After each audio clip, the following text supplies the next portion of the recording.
piece of advice you'd have for folks that want to come work at Google? To get a Google, you really have to know this stuff, like really, really know it. Just make sure you know your hone your craft, like know it really well, and also just like try to reach out. Like I would say a lot of the people keep an open mind. When I say an open mind, like don't feel pigeonholed into something because it's what like your parents want you to do or it's what like your teachers are pushing you towards. Like try to think for yourself.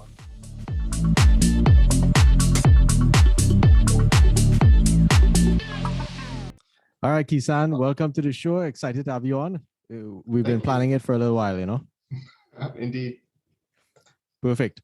So let's begin with tell us where you live currently, who you work for, and what problems you're trying to solve these days. Where I live. So I actually moved to Austin, Texas in April of last year. Been here about a year, loving it. Austin is awesome. I moved back to Google a week ago. So nice. Back at Google after I was there before for like 7.5 years. I guess we'll get to that later.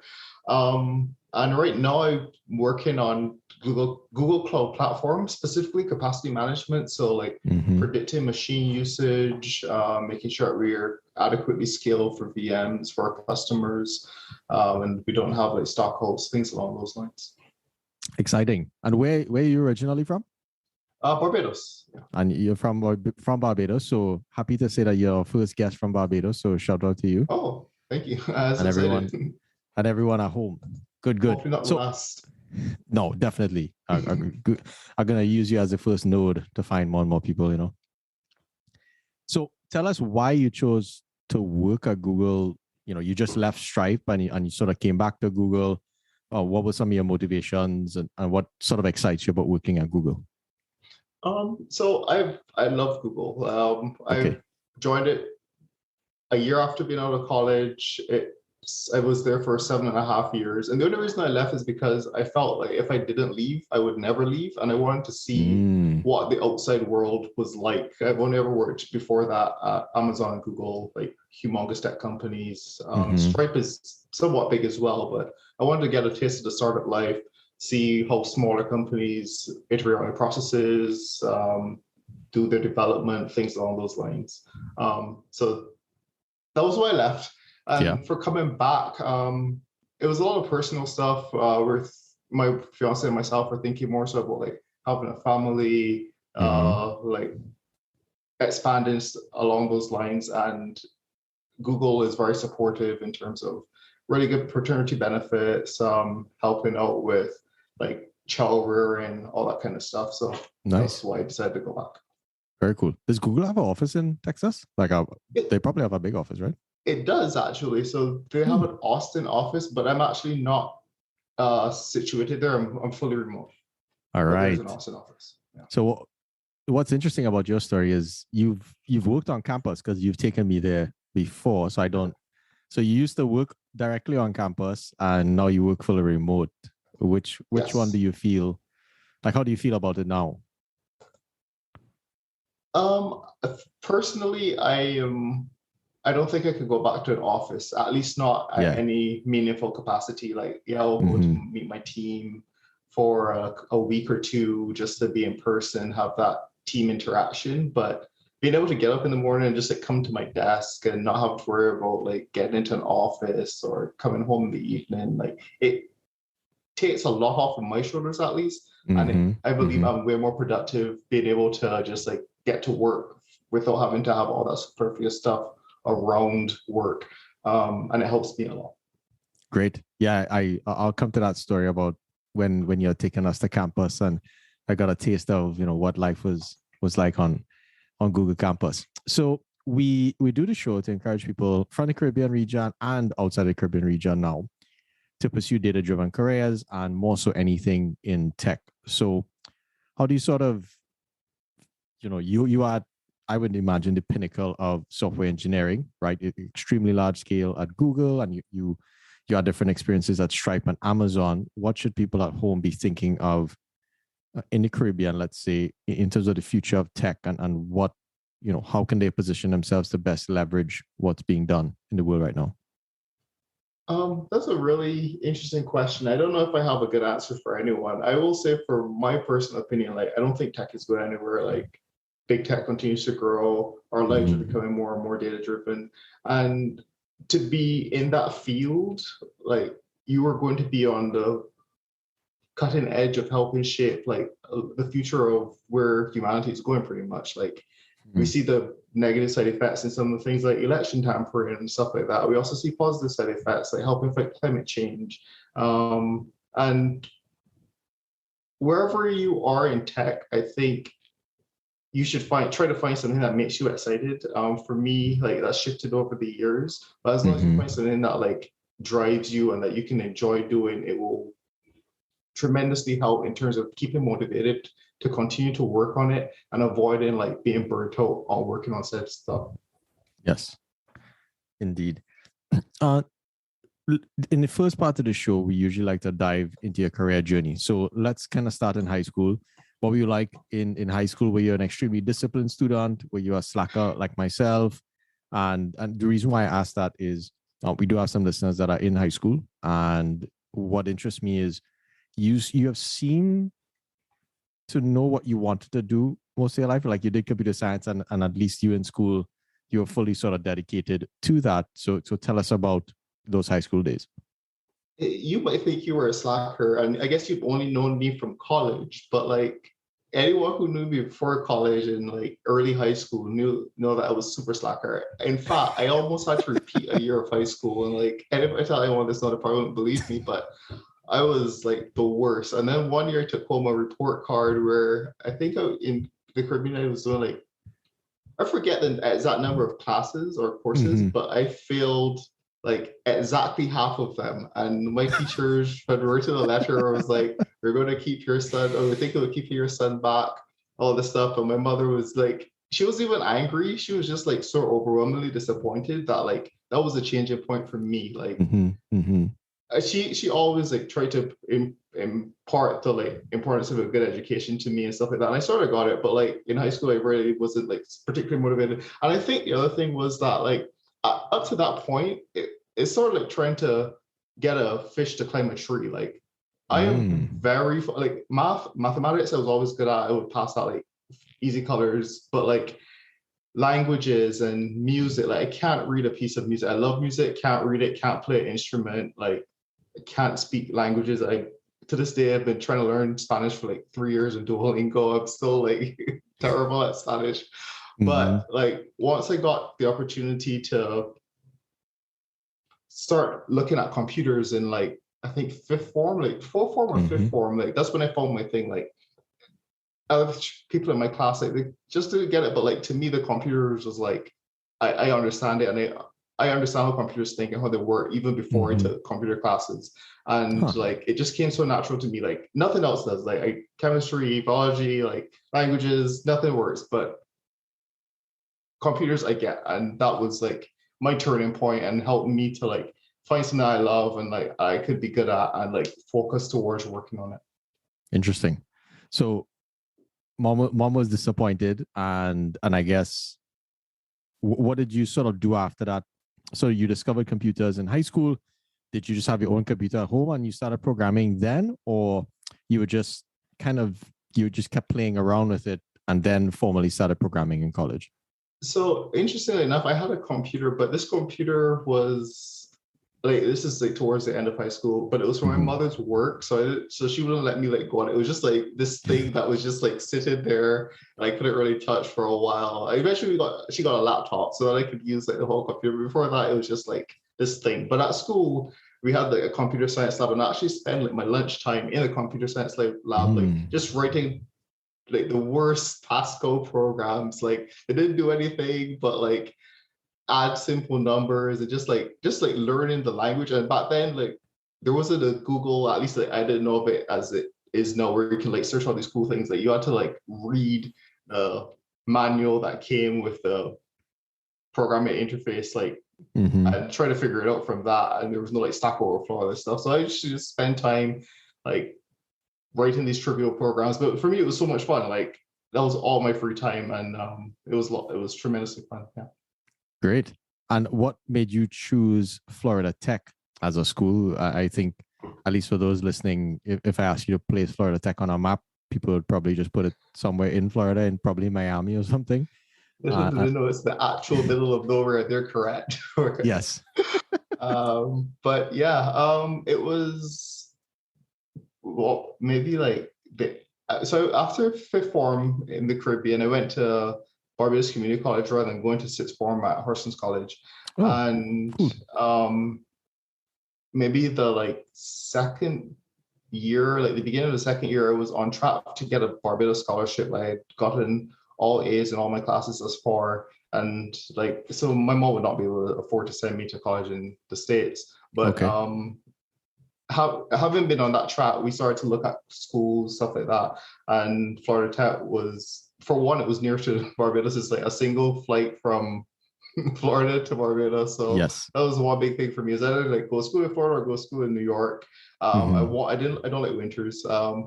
So it sort of narrowed it to just Florida for me. And it was one of the better schools in terms of just like ratings and stuff. So that's why I decided to go there. I see. And so I guess from knowing that you kind of love computers, you discovered and probably did some more research, decided, all right, computer science is kind of where I want to go to. And you have mathematical science and computer science. Is that the official degree from FIT? Yeah, so I did 2 degrees. So I started just doing computer science, but then as all of my elective courses, I'm good at math, like nothing else really particularly good at. So it's like, let me do math classes, keep my GPA high, and like eventually I did so many math classes. They're like, hey, if you just do these 2 other math classes in your final year, you get a degree in mathematics as well. So I was like, all right, I guess. And then I ended up with a double degree. Vibes. And so that meant you got a scholarship to come to FIT, or you were able to come in and get certain financial support outside? I came on a Barbados scholarship. So in my country, there's a program where if you, at least at that time, I think the rules have changed slightly, but if you have what's the equivalent of a 4.0, or like, maybe you can get like 1B, but like it's like 3.9 something, I believe. The government will give you what's called a Barbados scholarship, and then they'll pay for your tuition, and actually just your tuition. They'll pay for your tuition to go to like pretty much anywhere that you can get into in the world. And that's how I got to Florida. And did Florida Tech probably give you some kind of scholarship because of good grades as well and stuff like that? So that's a whole other story for a different day, but not really. Okay. All right. So you end up in Florida Tech, and as a legend so has it, in my mind, as I know you now as a software engineer, and what I'd seen of you in college, you were an extremely dedicated student. So tell me if that actually is really the case in your time in college, and what was sort of your mindset as you decided, all right, I'm in the States, you got a chance to come up, and what was your approach? Yeah, for sure. Like, I think people thought it was like, at least for the Caribbean students like that we would hang with, they thought it was easy for me, but it wasn't easy. Like, I would be up like 1 o'clock in the morning, like almost every night, just like studying whatever courses it was that I was doing, and that transition to like having really good grades and stuff like that. But yeah, it was really a lot of focus and dedication to just like, for one, I had come on a scholarship for my country. You had to like maintain a certain, you couldn't like feel anything or they would take it back. But also just like understanding that I couldn't afford to be here and I didn't have time to waste or money to waste. Like, it really motivated me to make sure that I took full advantage of the opportunity that was presented. Yes. And were you really close to a lot of your professors and stuff like that? Or did you just more or less study on your own and really just push yourself in that regard? The computer science professors, for sure. I don't know if you knew, but like our department was really small. And in fact, like my birthday was 2 days ago, and one of the professors we still talk to this day, and he messaged to wish me happy birthday. So yeah, like there's some of the best cheerleaders I had while I was there. Yeah. That's incredible. And so you're staying up till 1 a.m. a lot, and it makes more sense now that I know you're on scholarship. So, you know, while everybody else, I think a lot of other people who were there they were paid to some degree or had other financial support. So it's good to know that why you were so motivated. But as you've gone through all of that work over that time, what did that sort of do to your base work ethic? that led you to, get into Amazon afterwards? Yeah, I think it really pushed my drive into a higher state than it was before I came. How to say this and not like sound like a douchebag trying to be super pompous, but like I was really motivated to try to be at the top. Like we had some really impressive people in our computer science department. Like, I don't know if you know Sharif, like Microsoft now, Chow, Dylan, all those guys are Microsoft. And for one, I wanted to be like at least where they were at. So like it really drove me to like try to be getting into these programs like at Amazon, at Microsoft, wherever the case may be, and to like strive for that. So you were so you were not the top of the class, because I would have thought that you were like number one, number two. But I was number. So it was. I actually don't remember who ended up on top, but there was this guy in my year named Sharif. I believe like we were 1 and 2, and at the end we were our GPAs were like 0.02 separated or something. I forget who was the one who came on top, but that probably means I was him, but I'm trying to forget. Yeah. No, that's exciting because one of the main reasons I like to look at people's career journeys is why the hell do they work as hard as they do? And it's always interesting to understand those motivations. And it seems for you so far, it's all right, I have an opportunity. I need to maximize that, probably because your mom would definitely let you have it if you went home and, and you didn't do it. And the other one is sort of being competitive. And I've interviewed other people, especially from the Caribbean, where that competitive spirit or that drive to be at the top was a good factor as well. Tell us about your time. So you're at Florida Tech, you're doing well, you're studying quite hard. Were there what was your most challenging class that you took as a computer science student? Most challenging class. So I forget the actual name of the class. Let me try to I forget, but it was mostly learning the language Haskell. So Haskell is actually, the class was functional programming. So we were learning the language Haskell, weird. And it's like totally different to like all the imperative like languages, Java, C++, whatever the case may be. And to wrap your mind around how to write Haskell programs for the first like, I'd say half of the semester, maybe first third of the semester, I just wasn't getting it. But like once that switch flipped, like now I'm a huge proponent of functional languages. I love Haskell. Really? Like I plan to name my firstborn son Haskell. I think it's just like a beautiful language. And I think that was the most difficult class that I had while I was at FIT. Cool. What were your study habits like? So you like to code, and did you have any sort of fear when you started to try to code different things that you weren't sure how to do? For sure. Like to this day, I still have fear sometimes. I don't think that's ever gone away. I think it's just to embrace it and to always trying to be learning. Like the thing that I'm really good at is solving like arithmetic problems, like those types of deep like mathematical problems. The integrating with like different APIs or like I don't know, writing API docs or whatever the case may be is like not something that I'm tremendously excited to do. Obviously, I have to do it in my job, but yeah, just like embracing it, like understanding like hey, something I'm weak at. And to this day, I still like read books and read articles about trying to like improve your writing for technical docs, stuff like that. Yeah. And you how many years of experience you have now? You technically almost have 10 years, right? I guess so. When did I graduate? I think it was January 2012. No, 2013, because I actually started in January of 2009, and I went to Amazon in January 2013. So just shy of 10 years. Yeah. Very exciting. And what was your experience like as an intern at Amazon?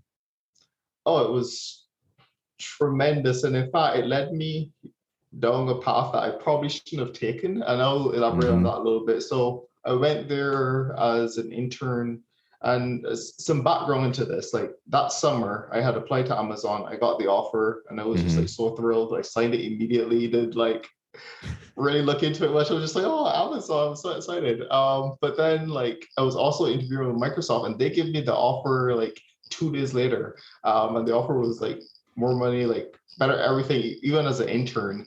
But I was just like, oh, I already signed the Amazon offer. I need to be loyal and respect this. And that is, I think, the correct thing to do. I probably shouldn't have signed as quickly as I did. But I went there. I went and joined the Kindle team, and like to this day, some of those people I still talk to. The team was amazing. Summers in Seattle are amazing. Amazon was amazing. I learned so much during that internship.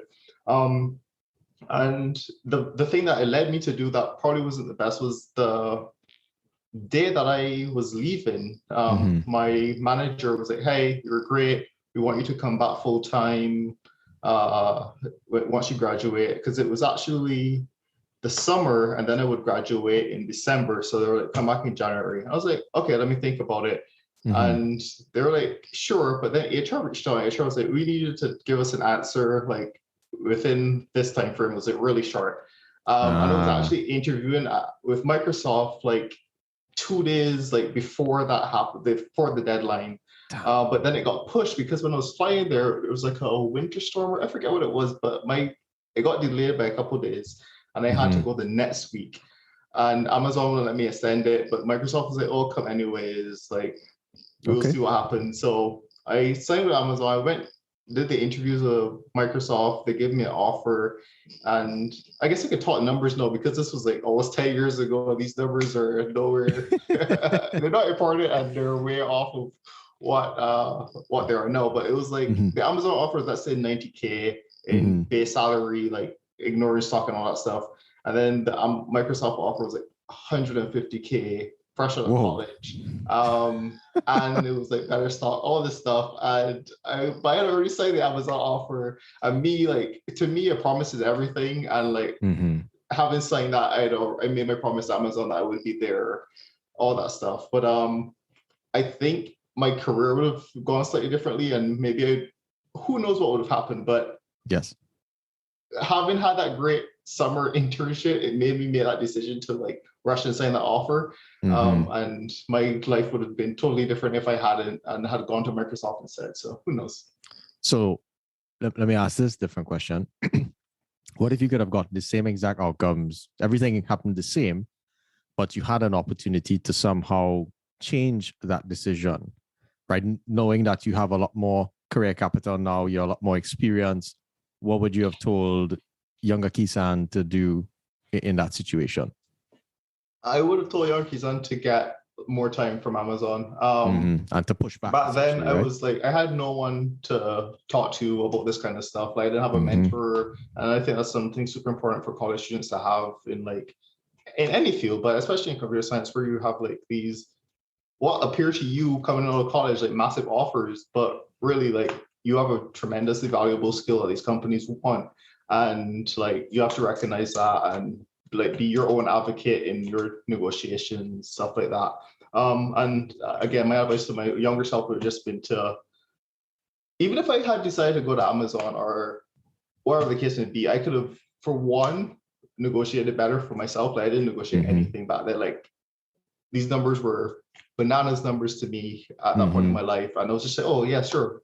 But yeah, just have taken more time and gone back and like fought and advocated for myself. Yeah, it's interesting how come they don't have a class on that in school strategically negotiating a salary, especially as a computer scientist. I mean, it's like the same reason we don't have like finance classes, and we should, but that's a whole different story for a different day. True story. So you took the full offer at Amazon, and you're like, all right, well, I could see what some of the numbers are at outside. And what was your experience like within Amazon, and what did you learn there? It was tremendous. Well, I learned so much. Well, I learned so much during my internship, and then I learned so much during the year I was at Amazon. For one, I got to understand what like working true, like even as an intern, you get put on a project and it's your mentor, and like it's somewhat contained where they make sure that everything is sort of like a paved road. Like sure, you have to do some investigations, you might have to talk to some other teams, but for the most part, they shield you from a lot of the stuff that's actually involved in developing like production software, working with a team. But then going there in my first year and like working with a team for the first time, having to like be accountable to a timeline that actually meant something to external customers, and making sure that deliverables were on track, stuff like that was eye-opening. And then just like the actual writing of code, like I learned so much in terms of, I didn't even like, I guess this is my own deficiency, but I did back then 10 years ago, dependency injection was, I guess it was always a thing, but it was new to me out of college. And like the first time I saw it, it blew my mind. And just like tons of things like that that you learn, like protocol buffers and all sorts of fun stuff. But yeah. Yeah, what was that shift like for you coming in as a software engineer outside of school and then seeing, you know, real software, legit software engineers? What was the imposter syndrome like stepping in? It's huge, and to this day, I still have imposter syndrome. My fiance is always trying. She always tells me like, you do realize like, again, you worked at Google, Amazon, like I have offers from Microsoft, like you're good enough to be at these places, but sometimes I still think to myself, like, what am I doing here?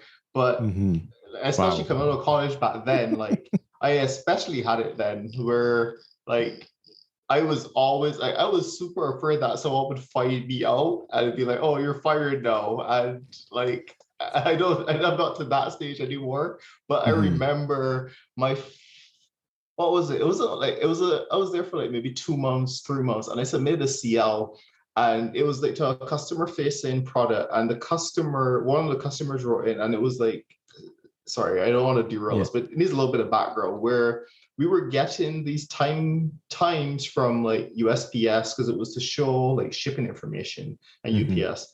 But the shipping information that they were sending us was like, the dates were sometimes like these weird strings, and we would like try to parse them and make them instantly readable. But what happened was there's this customer who would like sit on his porch and like see when stuff got delivered, and we were showing them a date that didn't match at the time, that didn't match like what was actually happening. And it got like, I think because back then you could write to Jeff at Amazon, and he would like get your emails or whatever. And my manager was like, oh, we got this like complaint, like our thing is wrong. And I'm like, well, we got this from UPS. I don't know what to do about this. And then like, I was like, oh, I'm getting fired for this. And then like, my tech lead was like, hey, like they gave us this time. This is the time that we were presenting to customers. There's nothing we could do about this. And like, he stood up and defended me in that situation. But I was like, oh, pretty sure I was getting fired back then. But yeah, I feel the same. I just, like I was telling you, I had that story where the CEO reached out on an email that I had sent, and I was like, oh gosh, this is it. Like I'm done type stuff. But then some other folks did step in and sort of support the point that I was making. So it's cool that at these big software companies, at least Amazon back then, when Jeff Bezos was probably more accessible, that, you know, people really took that much interest into their business. That's kind of cool. Okay, so you get to the end of Amazon, and now you decide to sneak into Google. So is Google like the place you always wanted to be? Yeah, for sure. Like I remember when I came to the US, like I had 2 companies in mind that I was like, these were like in a million years, if I could get to one of these places, I'd die happy. It was either get to Microsoft or get to Google. Okay. And like for one, back then, I guess even to this day, Google's somewhat is notorious for having difficult like technical interviews where like we ask very challenging algorithmic problems, and I didn't think I'd be able to get into Google. So how to put this and not sound terrible towards Microsoft, but like Microsoft seemed more attainable to me than Google. Yeah. And I didn't like in a million years think I would get in. And then when I got the offer, like I actually, when I was leaving Google, I wrote in my email like, hey, I remember like the day when I got the offer to come here. Like, and to me, like I still think back on that day like semi-frequently, when like the feeling that I had of like that accomplishment and the joy of that. And yeah, to again, Google's my pinnacle in terms of software engineering. I was like tremendously excited to be there. What was the interview process like? How brutal was understand. It? Well, I think my home heard me say Google and tried to respond, and I missed what he said. No, I was saying, how brutal was that interview process when you first got into Google? Yeah, I mean, it was really rough. Like the problems that they answer are very challenging. But I guess that is one of the things that I liked about the process, where you had challenging problems, but your interviewers were there to help and like sort of guide you along the path. Like they wouldn't give you an answer, but Okay. as you like turned your wheels, they might like throw in a hint here, throw in a hint there, and like the accomplishment that you feel when you solve like what is a very technically challenging problem was like tremendous. And I really enjoyed the process, having interviewed there. And I used to interview, like conduct interviews, and I used to really enjoy the process. I do hiring committee now, but it was a lot of fun. And so I know you run like a side group, or you have a group of our friends in the interviewing, and it's interesting to sort of see you even after so many years. Okay, we're going to solve this problem, and someone poses a solution, and then you actually tell them the answer. And how are you still able to stay that sharp? Do you code a lot in your day to day right now? So again, having come back from Stripe, like I'm mostly just ramping up on the team, like doing a lot of reading docs and stuff like that. But when I was at Stripe, I wasn't coding that much. But even when I don't code, like on Saturdays and Sundays, I would just go to like LeetCode or HackerRank and like try to find a difficult problem, and like that would be my Saturday afternoon or my Sunday afternoon. Yeah. To me, like back when I used to go and spend my lunch hours just like writing garbage Pascal programs, like that is how I find a lot of enjoyment. Just like solving these types of algorithmic problems. Yeah. Okay, so even if it's difficult, you still go and sit with the challenge. And what would you say to folks who have trouble with sitting with difficult things that you don't necessarily, the solutions are very clear, and what's your mindset when you go to approach a problem like that? For one, I'll say it gets easier. Like I remember when I started, like problems that I wouldn't even have to think about now used to be like tremendously difficult for me. But like as you see more and more of them, like they're all, not all, but like a lot of them will fit into a certain mold. Like, oh, this is a convex hull problem, or this is like Dijkstra's, or this is like some sort of tree traversal, whatever the case may be. Like you'll start to get an intuition for under what family a problem is. And as you get that, problems become a lot easier. And then like you actually start to look for the challenging ones, the ones that like make you think a little bit more, or that you have to do some research into a new, like whatever the case may be. Like there was this problem recently I'd never really seen something like it before, and it made me learn about this data structure called binary index trees. They're really cool, and I had never even like heard of them, but it was like perfect for solving this problem. And once I learned about them, I'm like, oh, binary index trees are awesome. I wish I knew about them before. So yeah, that's very cool. Me, that's a lot of enjoyment.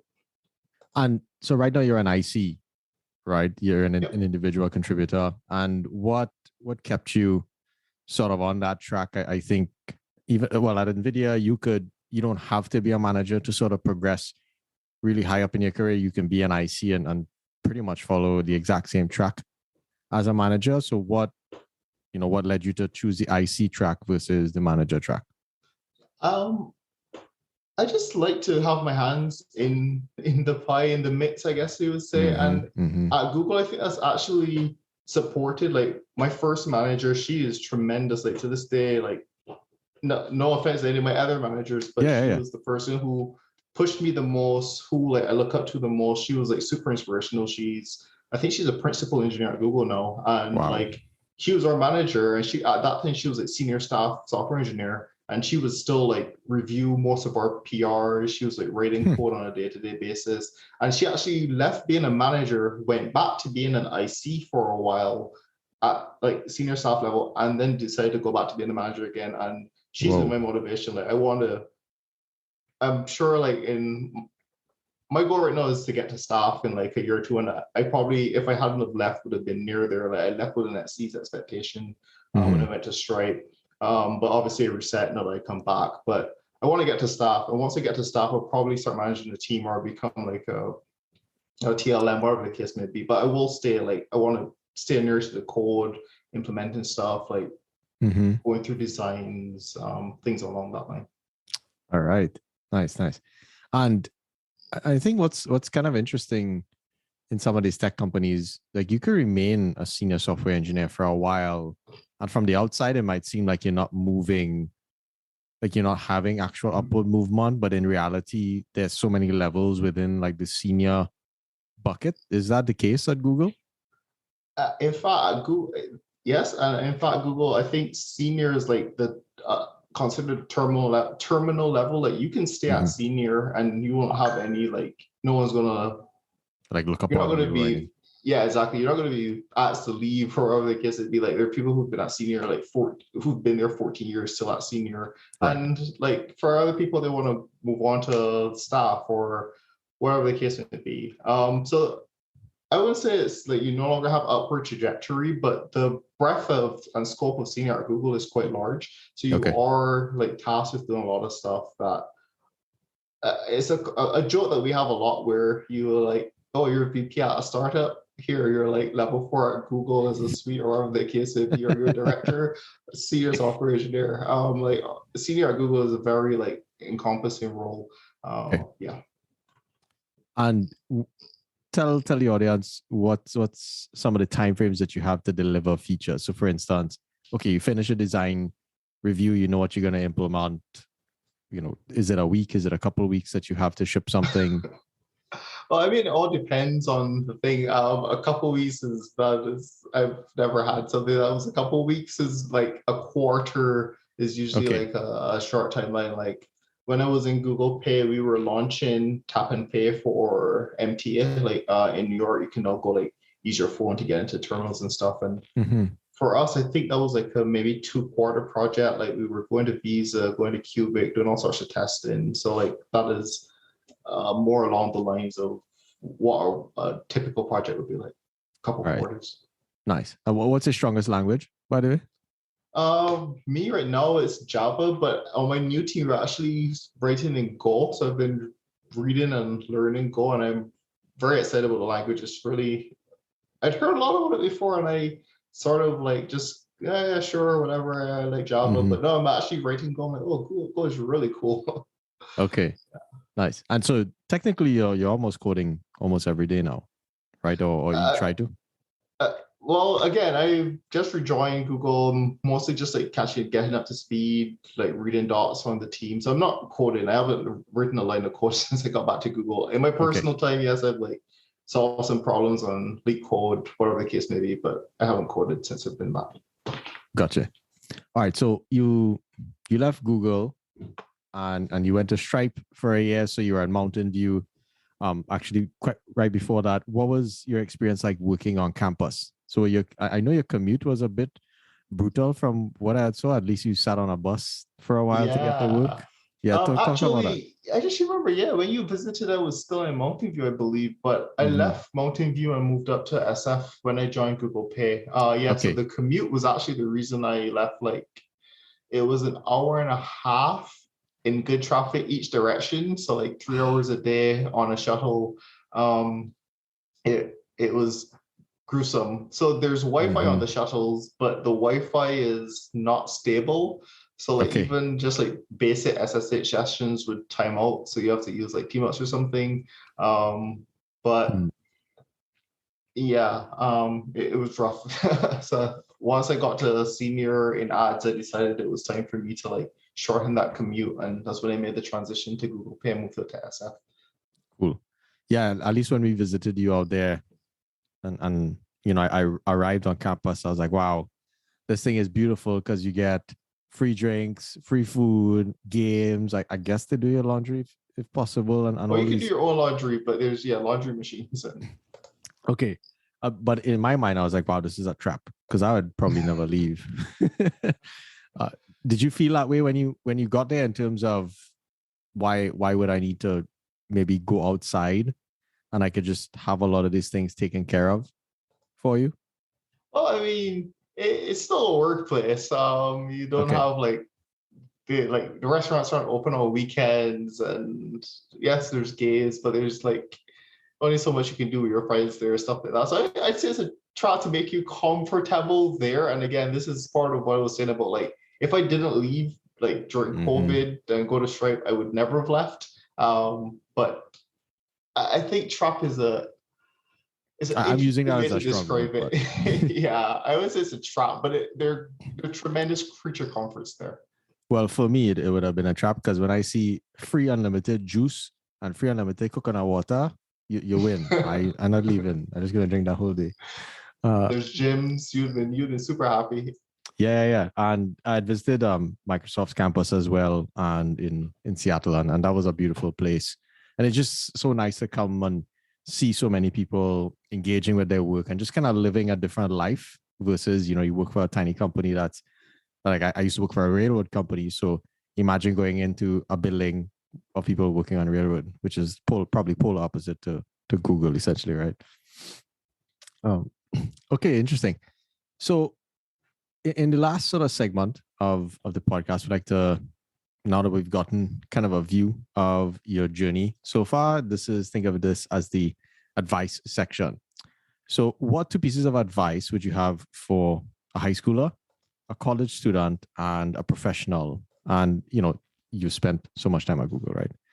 But just throughout your sort of work life, what have you learned that you think others should know and not make any mistakes? Oh man, you really put me on the spot here. Well, for one, I don't think I'm equipped to give advice to anyone, but if I'm forced to, like in high school, I'd say one thing that I think people should do is get a breadth of stuff. Like at least when I was in high school, you have like these set courses for you, and if you didn't find the thing that interested you, like I only got to computer science in my like almost second to last year. You could be again like a fish trying to climb a tree. Like you just didn't find a thing that interests you. And there's a lot of stuff to do in the world. Like maybe computer science isn't for you, maybe math isn't for you, whatever the case may be. But like just try a lot of things and see what interests you, see what you're good at, and what is exciting. And the other thing is just like keep an open mind. And I guess that's almost the same thing as the first one. But when I say an open mind, like don't feel pigeonholed into something because it's what like your parents want you to do, or it's what like your teachers are pushing you towards. Like try to think for yourself. And at this stage, you should be like able to afford your own path, I guess. And then for college, like I'd say maintain a focus. That's really hard. And it's something that fortunately I think I was okay at, where like obviously you want to enjoy yourself is like one of the most exciting times of your life, but like don't let the experience of partying and whatever else in like distract you from where you want to be outside of college, like after college. Like have that focus, have that determination to find out where you want to be. And then also somewhat similar to a high school, like explore a lot there as well in terms of like you might find something that interests you more than the path that you're currently on. I guess this applies to every stage of life, but I have a couple of friends. I don't know if you knew Dylan back when we were in college, but he was studying mechanical engineering, but he took computer science like 1 year, and he like joined a programming practice squad with myself and this other guy, Joffrey, and he actually switched his major in his like second last year from mechanical engineering to computer science, and now he's like I think he leads some part of Bing at Microsoft. So like if he hadn't have like tried that one computer science elective, he'd probably be building bridges or something at this point in his life. So just like having the ability to just like keep exploring and looking for the thing that interests you. And then for professional, again, I don't know if I'm the right one to be giving advice to anyone, but what I've been trying to do in my professional life is find the people that like you can look to as motivation, like who are further along in their careers. For me, again, my old manager, I still like keep tabs on her, what she's doing at work at Google, like try to talk to her, get some advice, stuff like that. Like my friends, I'm looking to the ones who've made it to levels that I want to be at, like staff or principal, whatever the case may be, and trying to glean from them what helped them to get to like whatever level it's at that they're at that I want to get to. Is that two? No, it's just one. What's another one? I would also just like keep learning. Okay. I've recently rejoined, as I said, as we talked about a lot, Google, and in my new team, we're like doing linear optimizations, trying to solve like these inequalities. And this is stuff that I did like years ago in college, but I've forgotten and I have to relearn now. I'm doing like all sorts of normal distribution analysis and like weighted percentage error, all sorts of stuff that like we did all these years ago that I've completely forgotten, but I have to relearn and just like really redevelop that skill of this analytical mathematics to solve these like really complex linear inequalities, stuff like that. So yeah. Interesting. So other than you sort of wanting to rise certain levels, and when I say rise certain levels, that can mean different things, right? There's pay bands, there is also technical mastery, there is also like you're just in a new peer group as well. But what else motivates you? Because you really love computer science, so that's very clear. Yeah, so that's what makes it easy for me. But the thing that one thing that motivates me a lot now is like being a, I don't want to be like anybody's idol, but like an inspiration for the kids that come after. Like, yeah, when I was coming up, there weren't a lot of like Black software engineers who even reached like senior software engineer level. Like when I joined, the only person that I knew who was senior at Google was this guy named Travis Mayfield. I think he's like staff at this point, but like there was nobody else. And I don't want it to be that way for like the next kid, like from the Caribbean who comes in and who's like looking for somewhere they can reach out to from the Microsofts, the Googles, the Amazons, wherever. And like, there's nobody that's like either there or at like a level that they want to get to and have like a path or like someone that can mentor them along the way. That's why I want to get to like these levels to help the next kid. And then maybe he can go to level higher than me. And then the next kid goes level higher than him. And eventually like we'll be CEOs or whatever of like these types of companies. That's vibes, man. So just on record, I am inspired by you, and I'll tell you, you know, I don't know if you remember that story when you had come to school once and I was in my PhD. So just for those that are listening, you know, you all see me working at NVIDIA now, but I was quite useless as a programmer probably up until the first maybe couple of years in my PhD. But my undergrad was chemical engineering, so absolutely no programming. A little bit of MATLAB, which confused the hell out of me. And in retrospect, I wish I had done computer science from like high school because my dad had a computer company from when I was 10 years old. I had every single advanced computer. Like if I told my dad I wanted the most advanced computer, like it was already there, essentially in my house. So it's interesting how I was so close to computing, yet so completely far. And now that I've kind of gone through this long journey, I'd wished I'd taken computing and just computer science in general more seriously. But you came into school and you were conducting interviews. And to me, this is a good story of failure and not sort of giving up, not to give myself any sort of praise there. There was, I'd only known how to program in MATLAB. And actually, I was looking through my PhD pictures and I saved a screenshot of this, so it'll make sense soon. And you had to come and do a programming challenge in the class. And if you did well, you'd have gotten an interview at Google. So I was in my PhD. I come and I was like, "Oh, Kesann, what's going on?" I reached late. I'm like, I walk into the room, everybody's looking at me like, "You idiot, you're already late." And then I come, I say hi to you. So they're like, "Okay, he kind of knows the dude, fine." So I go to sit down. I'm like, "All right, let me try this programming problem." I go to choose a language in the IDE, and I don't see MATLAB there. And I was like, "Oh shit." I was like, I didn't know how to do Python. I didn't know how to do anything else. And I had never felt so embarrassed in my entire life. I walk up to you and I'm like, Kesann, like, there's no MATLAB. You're like, you kind of watch me like, yeah, there's no MATLAB. What do you mean? Like, that's not like a reprogramming language. And I was like, oh, okay, I'm quite useless in terms of getting into Google. So I pick up all my stuff and I leave. And imagine me, I'm a PhD student. I'm walking into a room full of undergrads and stuff like that are just absolutely walking all over me. But I took a picture of that and I was like, never again will this ever happen to me. So that's my story of like wanting to get to Google and, failing abysmally. Wow.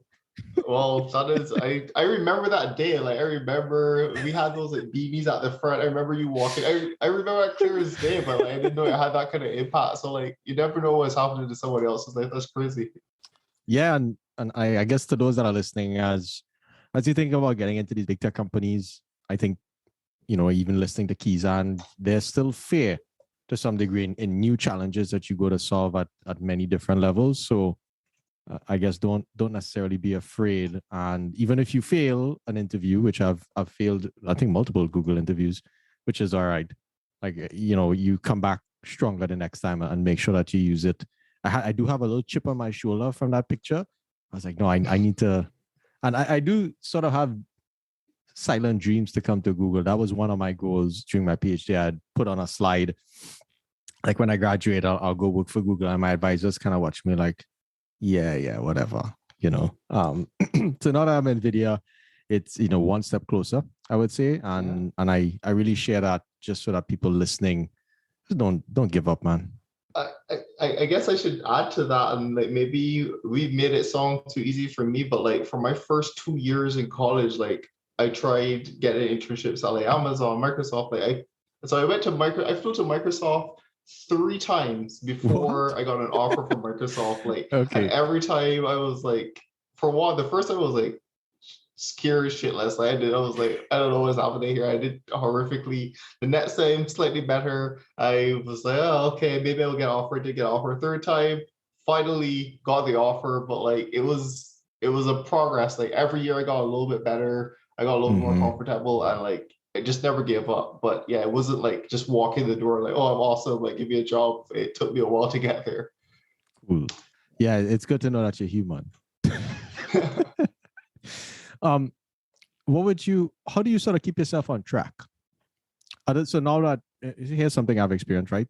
So the entire time you come to the States, you're an international student. If you sort of fail school, you get deported, and your opportunity at, this great life that you're hoping for evaporates. Now that you don't necessarily have to worry a lot about that, and we know that you want to rise certain ranks to be a great example for those following, what helps you stay on track on like a day-to-day basis? That's a really challenging question. Like I don't really think about it in like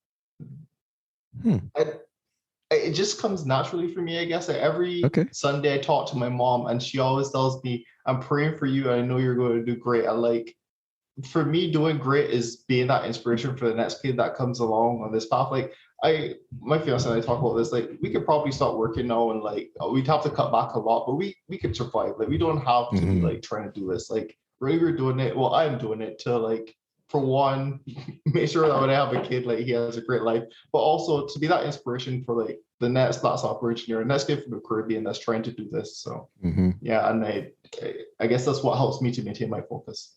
That makes sense. Are you into goal setting? No, to be honest, I remember like maybe it was like when I had first moved to Google New York, you mentioned to me, I was like texting you as I was walking to like the office, and you were like, oh, like that's when you just got to NVIDIA actually. And you were telling me about your goals, and like for one, your gym goals. And also you were like starting to do, I think, some like land. Like I was doing some land investing at that point. Yeah. And you were telling me about how like this time you want to be doing this, and like you were like setting these goals. So I've never gone to that stage, but I remember you talking a lot about it. Okay. And it's interesting. I like to learn how different people sort of navigate their life. And so for those of you out there that don't set goals, you could still do really, really well. So good example in Kesann here. I would say, other than programming, what is something that you do that comes easy to you, but it's hard for others? Something that comes easy to me, I'd say investing. Like, and I think maybe it's an offshoot of liking math, but like I'm not the next Warren Buffett or anything, but like I can usually over a year, like this is gonna sound crazy, but like I outperform this S&P like on my own like small scale like most of the time. Like I've only ever been beat by like 2 years over like almost 10 years of investing. So that's one thing that I think I usually have a lot of patience. I've sort of strayed away from that a little bit now. I've gone to like Wall Street bets, like doing like risky options trades. But even then, I only keep it like very small and like do it with like a play amount of money and not like my real portfolio. But like, yeah, investing is one thing I think that I do better than most. That comes easily to me. Tell us about investing. Why do you take that? Other than the fun for the sport of it, how important do you think it is? I think it's really important. Like, so it has a lot to do with my background as well. Like again, not we haven't really talked about a lot, but my mother is not rich. Like I was actually super poor when I was a kid. Like Okay. Wow. and it means a lot to me to be able to like try to set up a future for my children when they do get here. Like make sure that they have it easier than I did, and that the path that they have to take isn't as hard as the one I had to take. And the way I think that you do that is like taking ownership is something, and I view stock trade, not even trading, but just like investing in stocks is doing that. Like technically on a small part of Apple, like, minusculely small, but like Yes. I can leave that for them or whatever the case may be, just by like having bought their stock. So that's what it means to me, and I try to be good at it. Yeah. All right. So what are your top 3 rules for investing? Top 3 rules for investing. Let me hear your philosophy. I guess I'll steal this one from Warren Buffett. Be fearful when others are greedy, and greedy when others are fearful. Like when you see everything's going up and everyone is having like the best of times, like be a little bit skeptical about that. When like everyone is like horribly afraid and selling everything, like don't try to catch a falling knife, but you should be getting ready to like pick up when there's like actual blood in the streets, when people are getting margin calls, stuff like that. Don't take outsized risks. Like I was telling you the story earlier today where on Friday I lost like 30 grand, and it's not like a tremendous amount, but I probably should have taken that risk. It was I broke my own rule there, but like make sure you're trading where you're comfortable and where like you if you lose the money, like you don't even think about it again. Like, I thought about this a couple of times and all, like I probably should have made this trade, so it was outsized for where I should have been. And be patient. Like obviously historical results don't predict future outcomes, but like historically, if you just like sit in the market and just like did nothing with your money, just left it in S&P or whatever index, like more likely than not, you would have made boatloads of money. And trying to trade around like doing like in and out trades all the time is usually a way to lose money. Like I follow like day traders just to see what they're saying and whatnot, but like if you follow them closely enough and not just listen to what they're saying, a lot of them lose a lot of money. And it's because, for one, they don't have like a lot of patience to sit and wait, and their like strategy is totally opposed to doing that. So those are my 3 like basic rules. Good. So what are 3 books you recommend? Oh, I won't. Tell us about your book platform as well. I'll tell you the 3 books that I've read or listened to. I don't read a lot. Like I hardly ever have I don't sit down and read, but I drive semi-frequently. So when I'm driving, I'll put an audiobook on. Shoe Dog by Phil Knight. This is just like the story of Nike. It's found in his like biography almost.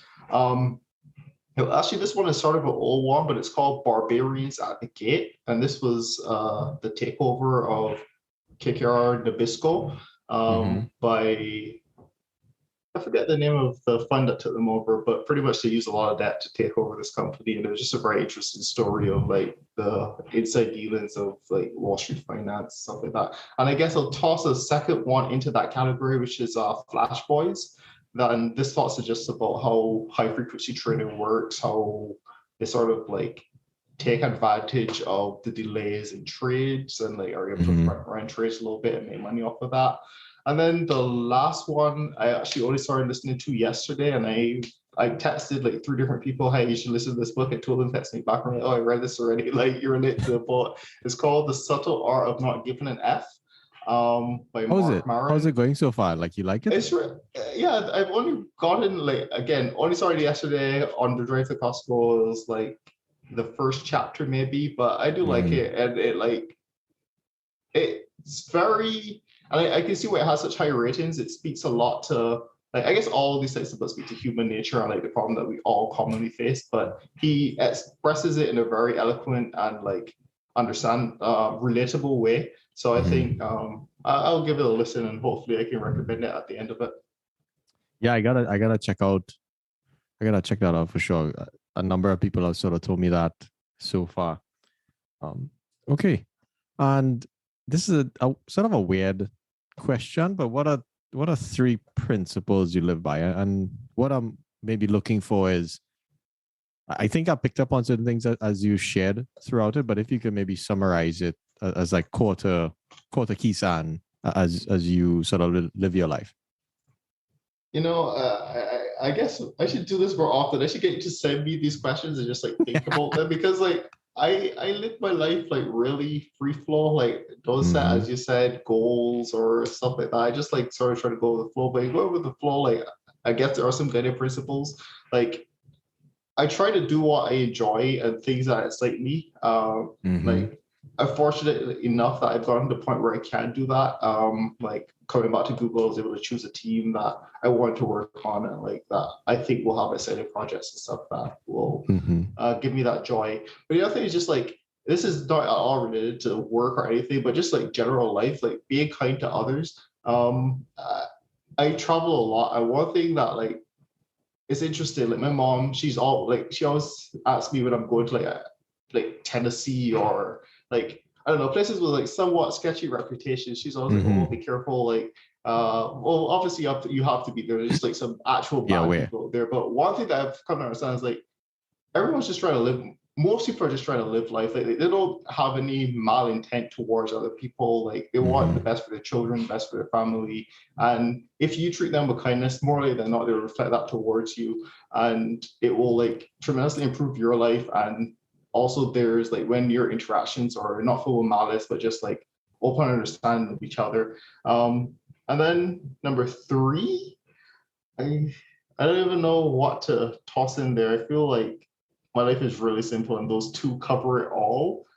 Okay, which is cool, right? And I've learned a lot about.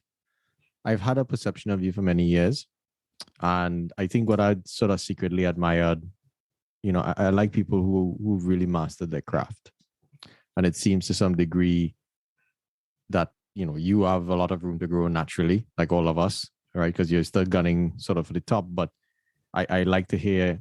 I've enjoyed hearing that all of the extra things that you do, sort of following something that really interests you, and it kind of so be it that the thing that really interests you is you actually do it for work, which is quite exciting as well. So good. Hey, I really appreciate you coming on the show and sharing some of the insights. And I guess the last thing I would ask is, what advice do you have for someone who wants to come work for Google? I'm actually going to ask you a question. That book in the middle of your second shelf, what is that? Introduction to Algorithms, the big one? Okay, I thought that's what it is. I was going to say, read that book. Yeah, so I did actually, I think it might have been you. Somebody told me to, so, if I ask myself, am I a reader? I am a wannabe reader, let's call it that. And two, I attempt to absorb knowledge by surrounding myself with a shit ton of books. So I actually have a good data structures book there and stuff like that. And yeah, I think for me, it's at least having access to the information when I want to go learn it makes me feel better about myself. But in general, I think at least for me, it comes down to what problem I have to solve right now. And I'm a big proponent of just-in-time learning, because otherwise it kind of vaporizes from my mind sometimes, Yeah. So yeah. Yeah, go ahead. Sorry, go ahead. Sorry, I didn't mean to interrupt. Sorry. No, I was just going to ask, what last piece of advice you'd have for folks that want to come work at Google? Because at least for a lot of people, that's like a fascination and a dream to some degree. I think it depends a lot on where you're trying to go in. Like I can speak to software engineering, like I can't speak to a program manager or like business analyst, stuff like that. But for a programmer, like you want to really hone your like base skills in terms of just like, and when I say hone it, like people are like, oh yeah, I know like binary trees, or I know like traversals or whatever the case may be. But like to get a Google, you really have to know this stuff, like really know it in terms of like being able to apply it to cases that you wouldn't even have thought of when you get asked the types of questions that you see in Google interviews. And I'd say that's it. And also just getting a little bit lucky with the flip of the coin. We joke about this in hiring committee, but sometimes you see like an interview packet where the person was asked all like moderate questions, and we were like, oh yeah, those questions are fine, that we can all solve them, blah, blah. And then you see a packet where it's like impossible question, like I can even solve these. Like what is happening here? So Okay. sometimes just like the luck of the draw in the interviews, and obviously those cases are super rare. We were like trying to correct for that and like reach out to the interviewers, let them know like, hey, you should adjust, blah blah. But yeah, just make sure you know your hone your craft, like know it really well, and also just like try to reach out. Like I would say a lot of the people who reach out to me who I can like someone can vouch for, I will just give them a referral. Like, hey, this person like is a friend of a friend, but they speak highly of them, whatever the case may be. So yeah. Oh yeah, I forgot to ask. What part of your Caribbean heritage, or what proponent of your Caribbean heritage has led to success in your career? That could be from connecting with people. So for instance, a big part of my success has been, I met Larry Hercules, who was from Trinidad a long time ago, because I just went to San Francisco randomly and I heard his accent and I started talking to him, and that led to a cascade of connections and things that spawned a lot of opportunities. But any thoughts on that? It's interesting you should mention that. I remember when you came to visit me when we went to the Facebook campus, and this guy goes into Facebook security. Was like, "Hey, I forget her name, but she was like the." Oh yeah, Maxine Williams. Yeah. He was like, "Hey, does Maxine Williams work there? I'd like to meet her." Pretty much the Facebook security. I was just like, I had to try, right? Yeah. Did you ever meet her, by the way? We didn't, but that's my silent goal between her and Prime Minister Motley. So I'll be pinging you like within the Bayesian network if there's a way to meet. At least just show her the show, just because she's quite progressive in terms of bringing technology and the Caribbean's future. So yeah. I forgot about that. And what's interesting? I think that's a good story, because when I had visited you in San Francisco, that was like a complete by the whim thing. I went to volunteer for a conference in San Diego, had absolutely nothing to do with anything work related or school. I was in school then, and I just took a chance, and we are like, oh, Kesann is, let's go meet Kesann and go see Google. And I was like, why not try to meet the person that I'm trying to target? What the hell could go wrong? I just get a flat no. So good one times, of these days you'll meet her and tell her this interesting story. But yeah, I think the one part of my Caribbean heritage, and I guess Caribbean heritage is different for everyone, but for me, like the fundamentals that my mom instilled, like that drive and passion for education, because like education for her, and I guess it's passed on to me, is a way to get out of like the circumstance you were born into. Like again, wasn't rich, like could never afford to go to college in the States, wherever the case may be, but education gave me the opportunity to get a Barbados scholarship, which in turn allowed me to get to a good college, which in turn allowed me to get into like the Googles and the Amazons and the whatevers of the world. So yeah, just like having that like ferocious drive for education, I think as part of my Caribbean heritage is what has been most impactful. That was beautiful. So as always, I appreciate the time, and we'll definitely bring you back on the show for an interesting, maybe technical interview. I'll pull you on one of these calls to start interviewing people just for the fun of it. You know what? We should do one where I give you the same question, because actually I have that list of the questions I asked that when we did that Google recruiting trip, and see if you can solve it now. Nah, don't do that. I want to get fired from a video. But it's good times. Yeah, it's interesting how, at least in my line of work, like the problems that you might work on in an interview are kind of like completely orthogonal to what you have to do at work, But cool, man, cool. Well, it's vibes, and we'll be in touch, man. Later. Yeah, it was great talking to you. See ya. Bye.